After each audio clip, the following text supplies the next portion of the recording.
სალამი მოგესალმებით, ვაგრძელებთ ჯონ მაკარტურის საუბრების ქართულ ენაზე, ატვირთვას. Როგორც მე გითხარით წინა გამოსვლელმა, ორი კითხვა დასვა და მე გავყავი და ეს განყოფილებაც A-ბიდარი განყოფილი და ამითი A განყოფილება მთავრდება ეთყობა დიდია, მაგრამ იგივე დღეს 14 სექტემბერს გაგრძელდება მეორე, არ ვიცი, ჩატვირთვის გამო გააკეთეს ალბათ, რომ ადვილი ყოფილიყო, მაშინ აუდიო ფირებზე წერდნენ. პირველად არის ესე, რომ AB და ერთი დღე გაყვეს ცალცალკე. უკაცრავად შემდეგ კითხვას ასევე ძალიან ესეთ რაღაცა გულუბრყვილ კითხვას სვავს. მე არ მოსვლა ესეთი კითხვა და ალბათ თქვენც არა, მაგრამ ადამიანებს მოზის ესეთი კითხვები. შემდეგ კითხვას სვავს ეს ქალბატონია, იმიტომ დედამთილი ახსენა. და კიდევ მაქვს ერთი სწრაფი კითხვა, ჩემმა დედამთილმა დამაბარა, რომ ესეც მეკითხა თქვენთვის ჯონ. თუ ღმერთი არის ჩვენი მამა, მაშინ ვინ არის ჩვენი დედა?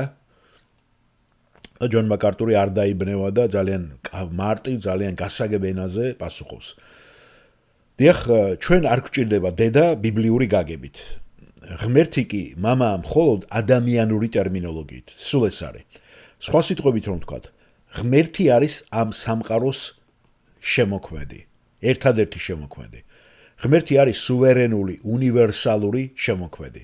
მას წმინდა წერილში მამა ეწოდება ორი მიზეზის გამო. ერთი, რათა მან დაგვანახოს ეს იმ თვალსაზრისით, რომ ჩვენ გავიგოთ, რომ ის ჩვენი არსებობის საწყისი წყაროა.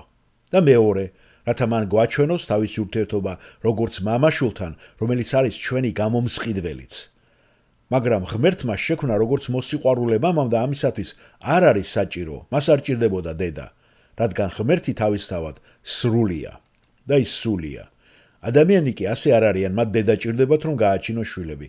მათ უნდა ქონდეთ დანამატი სიცოცხლის წარმოებისათვის. ადამიანს თვითონ მარტო არ შეუძლია, რომ მეორე ადამიანი გააჩინოს. მას ჭირდება დანამატი, დედრი, რომელიც ღმერთმა გაუჩინა, გახსოვდა, აქედან წავიდა გამრავლება. ღმერთს კი ეს თავისთავად შეუძლია, მას არ ჭირდება. ის მითების ღმერთი კი არ არის, რომელსაც ჭირდება დაქორწინება ვინმეზე. მან სიტყვით შექმნა მთელი ეს სამყარო, რასაც ხედავთ არავის დახმარების გარეშე. გასაგებია, დიახ, გმადლობთ ჯონ, გასაგებია.